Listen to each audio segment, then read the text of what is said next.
تربوز کے نام سے یاد آیا کہ عقل بڑی یا تربوز.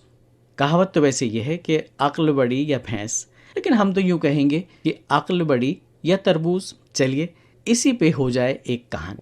بہت دنوں کی بات ہے بچوں، نوگاؤں کے سرکاری اسکول میں عالمین نام کے ایک ماسٹر صاحب تھے جو بلا کے ذہین تھے، اور عالمین صاحب کی ذہانت کے قصے دور دور تک مشہور تھے. وہ روزانہ صبح اپنی سائیکل پر سوار ہو کر جنگل پار کر کے شہر سے دور ایک گاؤں میں جایا کرتے تھے. شہر اور گاؤں کے درمیان پڑنے والے اس جنگل میں شام کے بعد اکثر ڈاکو مسافروں کو لوٹ لیتے تھے. عالمین ہمیشہ اسکول سے چھٹی کے فوراً بعد اپنے گھر واپس آ جایا کرتے تھے. اس دن وہ کسی ضروری کام کی وجہ سے لیٹ ہو گئے. شام کے تقریباً 6 بج رہے تھے اور آسمان پر پشچم کی طرف ہلکی ہلکی لالی پھیل رہی تھی اور اندھیرا چھانے لگا تھا. ڈاکو کے خوف کی وجہ سے ان کی سائیکل ہوا سے باتیں کر رہی تھی اور شہر کی طرف دوڑی جا رہی تھی. ان کی سائیکل کے پیچھے کیریئر پر ایک تربوز رکھا ہوا تھا جو ان کے ایک دوست نے انہیں بطور تحفہ دیا تھا. ابھی وہ تھوڑی سی ہی دور گئے تھے کہ انہیں ڈاکو نے دبوچ لیا اور سائیکل سمیت عالمین صاحب کو پکڑ کر اپنے سردار کے پاس لے گئے. اب وہ ڈاکوؤں کے ہمراہ ان کے اڈے پر پہنچ چکے تھے.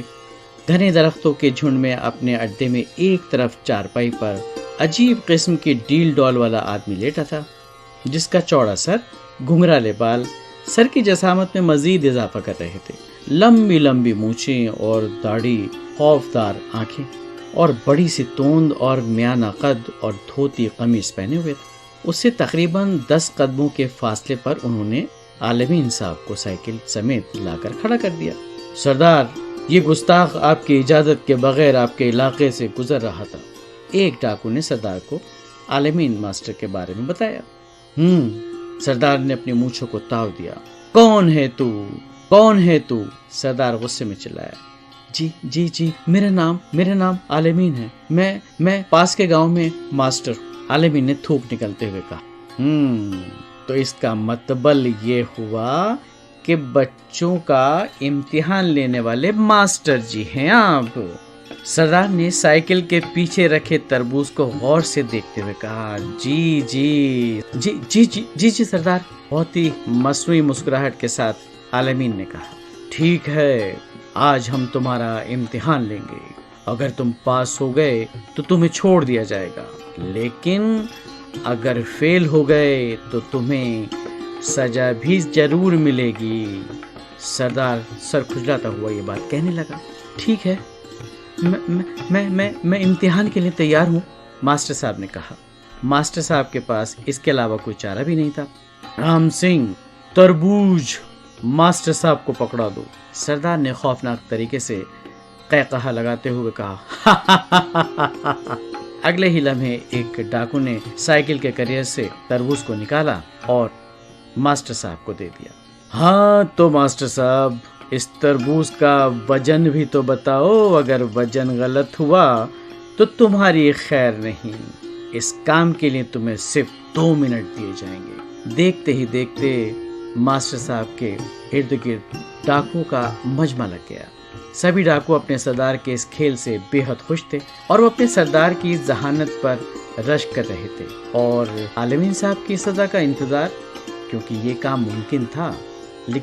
کام ناممکن تھا.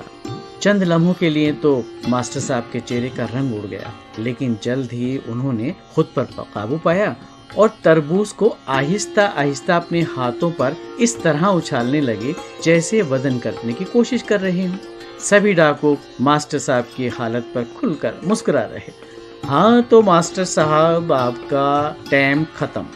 بتائیے اس تربوز کا وزن کتنا ہے؟ سردار نے گھڑی دیکھتے ہوئے کہا. جناب، اس تربوز کا وزن آپ کے سر کے برابر ہے. ماسٹر صاحب نے اپنی مسکراہٹ پر قابو پاتے ہوئے جواب دے دیا. یہ الفاظ سنتے ہی سردار کی بولتی بند ہو گئی اور اس کے چہرے کا رنگ اڑ گیا. ایک دم مکمل سناٹا چھا گیا. ڈاکو کبھی سردار کے سر کی طرف تو کبھی تربوز کی طرف دیکھ رہے تھے.